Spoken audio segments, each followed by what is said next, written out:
David Hahn was born on October 30th, 1976, in Michigan. When he was a toddler, his parents divorced and David's life was split in two. When his parents wanted to give him a gift that would perhaps change his life forever, none of them could have known the butterfly effect it would have. The gift was a 1960s Golden Book of Chemistry experiments, with more than 200 experiments that could be done at home. The book was written at a time when there was little emphasis on safety or health, so it was questionable how appropriate a gift it was for a young child. But even though David was very young, he was intrigued by the book. In fact, over the years, this interest turned into a passion for him. David started to do the experiments in the book on his own at home, and in the process, he developed his skills by learning about chemistry on his own. David started reading university-level chemistry books when he was just 12 years old. He had no formal training in chemistry and was determined to learn everything by researching and experimenting on his own. He set up his first laboratory at the age of 14 in his bedroom at his father's house. His experiments, though seemingly innocent, caused many explosions and chemical leaks. However, his father was unaware of this and, thinking that his son was self-improving, did not interfere with him, but was only proud of him. After a while, however, his father warned David to move his laboratory to the basement because of the noises and leaks. David accepted the suggestion because now he would have a more isolated and secret space. During the 2 years he spent in his basement lab, David continued to conduct various experiments, and at the age of 14, he was able to produce nitroglycerin in an amateur lab. This success boosted his self-confidence, but it also led to his experiments becoming even more uncontrolled. David, who dreamed big about his experiments while still attending school, was good at science but not so good at other subjects. If he wanted to continue and develop his experiments, it was not possible with the limited allowance he received from his family. So he had to have an income. Ready to do anything to fulfill his dreams, David dropped out of school and started working in grocery stores and fast food restaurants.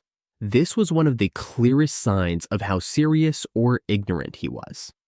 David's biggest dream was to have all the elements in the periodic table. That way, he would be able to carry out any experiment he wanted, and there would be no shortage of raw materials. Once he had achieved this goal, he planned to develop an atomic weapon called a neutron gun. David, who had such extraordinary dreams at such a young age, was found unconscious by his father after one of his experiments in his laboratory involved combining a screwdriver bit and red phosphorus, releasing harmful substances. His father did not like this and told David that he would punish him if he ever did such a thing again. But David didn't pay much attention to his father and continued his experiments. His father decided to close the lab and send David to his mother's house after his son disobeyed him. But this was not enough to stop David. David began to secretly move things from his old laboratory into the shed in his mother's garden. But this secrecy did not last long.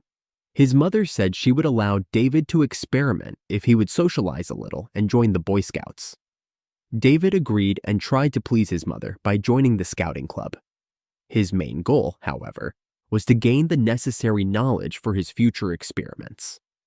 During this period, he obtained an atomic badge and some brochures distributed to the scouts. These pamphlets would play a big role in his future plans. After successfully completing the scout camp, David refocused on his experiments. He decided to build a breeder reactor for the elements of the periodic table. But without materials like plutonium or uranium on hand, this plan was difficult to realize. Nevertheless, David was determined to build this reactor.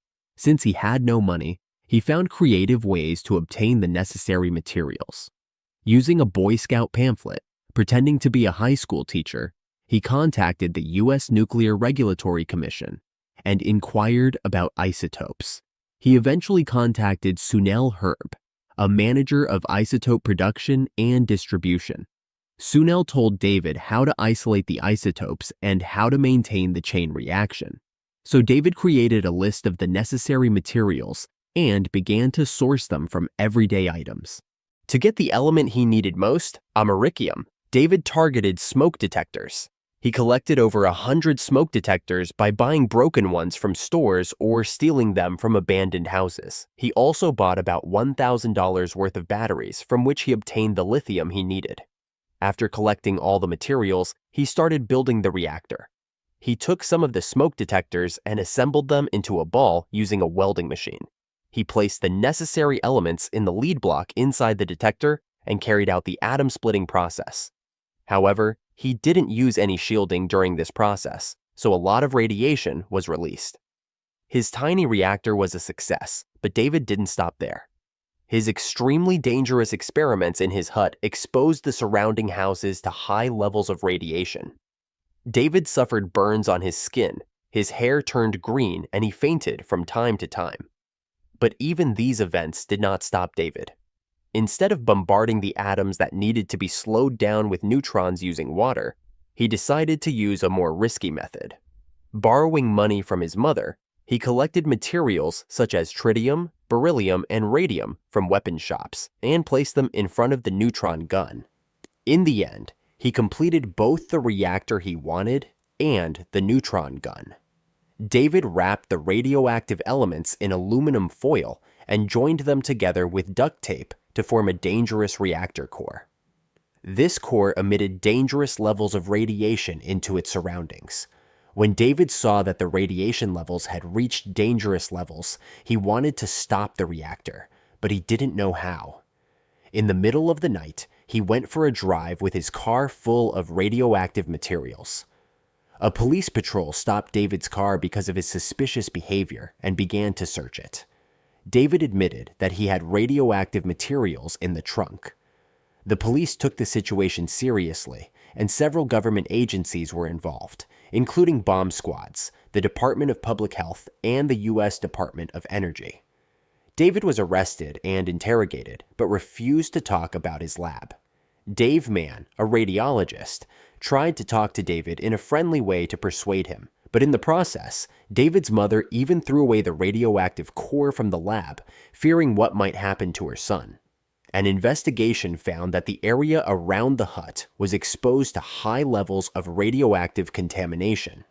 A special team was formed to clean up the area and received $60,000 in compensation for the dangerous cleanup task.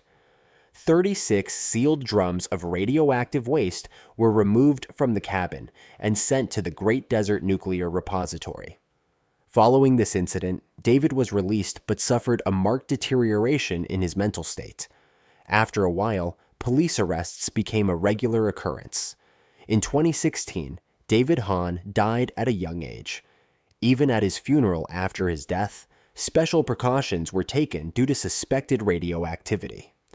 David's story has taken its place in history as a painful example of how uncontrolled and unconscious attempts to explore the dangerous side of science can have devastating consequences. David Hahn's story reminds us how powerful scientific curiosity can be, but how dangerous it can be without guidance and supervision.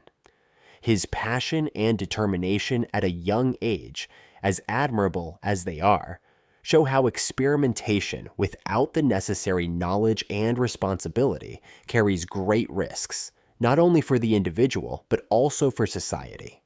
David's story is a lesson for those who want to push the boundaries of science. Curiosity and the desire to explore are the cornerstone of human progress. But when this desire is not balanced with knowledge and safety, tragic consequences can be inevitable. David Hahn's life draws attention to both the magic of science and the dangers it can pose when left unchecked. Liking the video really helps this story reach more people. If you want to see more of this kind of content, don't forget to like the video. You can also subscribe to our channel to get notified about new videos. Your support means a lot to us. Thank you.